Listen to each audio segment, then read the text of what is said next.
वहीं दूसरी तरफ रघुवर दास की बीजेपी में वापसी हुई तो जेएमएम ने उस पर सवाल उठाए, तीखे तंज कसे और कहा कि एक रिटायर शख्स को बीजेपी जबरन फिर से पार्टी पर थोप रही है और इससे झारखंड में कोई फर्क नहीं पड़ेगा। और उन्होंने कई ऐसे मुद्दे उठाए और उसे लेकर भी जेएमएम की तरफ से सवाल खड़े किए गए। जेएमएम ने कहा कि 2019 में ही रघुवर दास को पटखनी दी थी हेमंत सोरेन ने, और अब एक बार फिर से अगर वो सीधी सक्रिय राजनीति में आते हैं तो एक बार फिर पटखनी लगा के पटखनी देने का काम करेंगे। और उन्होंने कई सवाल भी उठाए जेएमएम की तरफ से। उन्होंने कहा कि राज्य में टकराहट नहीं चाहते, रघुवर दास ने अगर कहा है तो जेएमएम ने सीधे सीधे कहा है कि टकराव अब आपसे होगा भी नहीं क्योंकि आप रिटायर्ड हट हैं। और क्या कुछ जेएमएम की तरफ से कहा गया है ये जानने के लिए हम सीधे जुड़ेंगे अपने संवाददाता नीरज से। नीरज, जेएमएम की तरफ से क्या कुछ कहा गया रघुवर दास की बीजेपी में पुनर्वापसी पर? देखिए, झारखंड मुक्ति मोर्चा के केंद्रीय महासचिव सह प्रवक्ता सुप्रियो भट्टाचार्य ने बीजेपी में ज्वाइन करने के बाद पूर्व राज्यपाल रघुवर दास के एक प्रेस कॉन्फ्रेंस करते हैं और प्रेस कॉन्फ्रेंस करते हुए सबसे पहले अगर कहूं तो उन्होंने उन्हें रिटायर्ड हर्ट प्लेयर बताया और ये कहा कि जब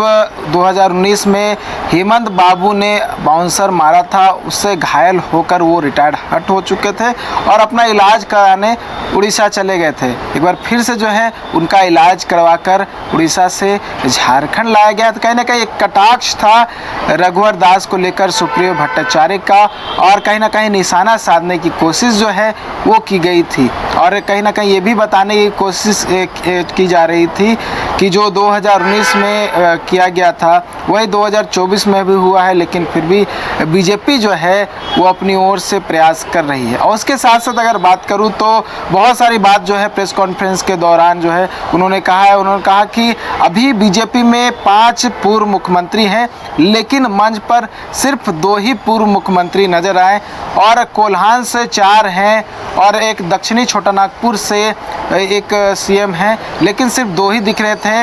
एक बाबूलाल मरांडी और एक रघुवर दास। बाकी 3 जो कोल्हान से माफ़ कीजिएगा, एक जो कोल्हान से 2 और एक दक्षिणी छोटानागपुर से जो पूर्व मुख्यमंत्री थे वो नज़र नहीं आए। तो कहीं ना कहीं सारा इस ओर था कि भाजपा में जो है संतुलन नहीं दिख रहा है, इस ओर इशारा करते हुए दिखाई दिए। साथ ही बहुत सारी बातों को उन्होंने कहा है, उसमें ये भी कहा है कि रघुवर दास जब अपनी बातों को रख रहे थे प्रेस के सामने तो उन्होंने कहा कि वो 5 महीने चुप रहेंगे और उसके बाद जो है वो विपक्ष की भूमिका में जो है नज़र आएंगे, यानी कि सरकार के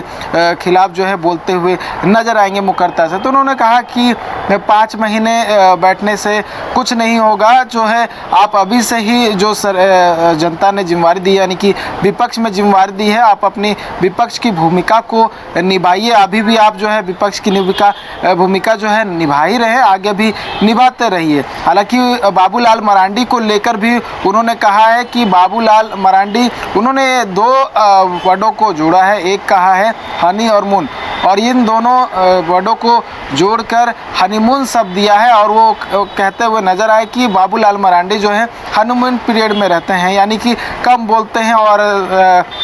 शांत ज़्यादा रहता है। तो कहीं ना कहीं बीजेपी को जो है घेरने की कोशिश पूरी तरह से आज के जो प्रेस कॉन्फ्रेंस की गई है उसमें कहा गया है। और साथ ही देखिए बीते दिन जो है केंद्रीय कोयला मंत्री आए हुए थे जी किशन रेड्डी और मुख्यमंत्री के साथ जो है उनकी बैठक हुई थी। बैठक में जो एक राज्य का 1,36,000 करोड़ बकाया है उसको लेकर जो है बात रखी गई थी। उसको लेकर भी उन्होंने कहा है कि इस बात को केंद्रीय जो मंत्री हैं उन्होंने माना है। हालांकि ये बातें जो है अभी तक स्पष्ट नहीं हो पाई कि उन्होंने माना है कि नहीं माना है, क्योंकि उसमें कमेटी बनाने की बात की गई है और वो कमेटी जो है पूरे मामले की जांच करेगी कि क्या कुछ होना है। लेकिन झारखंड मुक्ति मोर्चा के जो प्रवक्ता है उन्होंने कहा है कि केंद्रीय मंत्री ने माना इस बात को कि राज्य का जो बकाया है वो है। तो कई तरह की जो बातें हैं वो इस मंच के माध्यम से यानी कि प्रेस कॉन्फ्रेंस के माध्यम से कहने का प्रयास प्रयास किया गया और बीजेपी को घेरने की कोशिश की गई है। बहुत सारी बातें जो है कही गई है और कह सकते हैं क्योंकि आज रघुवर दास जो है बीजेपी में शामिल होते हैं, उसके तुरंत बाद जो है प्रेस कॉन्फ्रेंस किया जाता है झारखंड मुक्ति मोर्चा की ओर से और तीखी प्रतिक्रिया देते हुए कहीं ना कहीं निशाना साधने की कोशिश होती है। तो हो सकता है कि अब जो है बीजेपी में शामिल होने के बाद यानी कि रघुवर दास के आने के बाद जो है अब प्रदेश की राजनीति में इस तरह की जो बातें हैं यानी कि आरोप प्रत्यारोप का दौर जो है वो शुरू होगा और जो टकराहट की बात उन्होंने अपने नीरज, ये देखना दिलचस्प होगा कि जेएमएम की तरफ से जो कुछ कहा गया है, जिस तरह से तंज कसे गए हैं, उसका जवाब बीजेपी की तरफ से या रघुवर दास की तरफ से कब तक और किस तरह से आता है, ये देखने वाली बात होगी। बिल्कुल, देखिए उदय,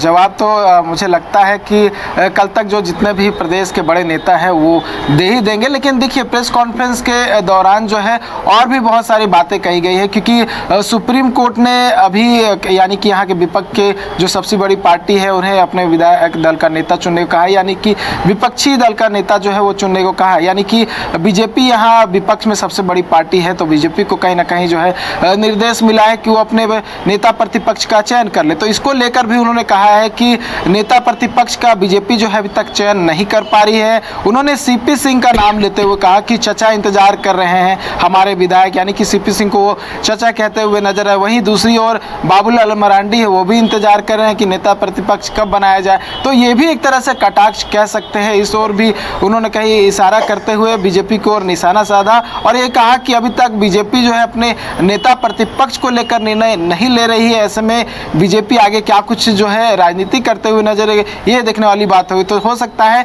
कि कल जो है बीजेपी की तरफ से क्या इसका रिएक्शन आता है, इस बात का इंतजार हमें भी रहेगा। जानकारी देने के लिए आपको बहुत बहुत धन्यवाद।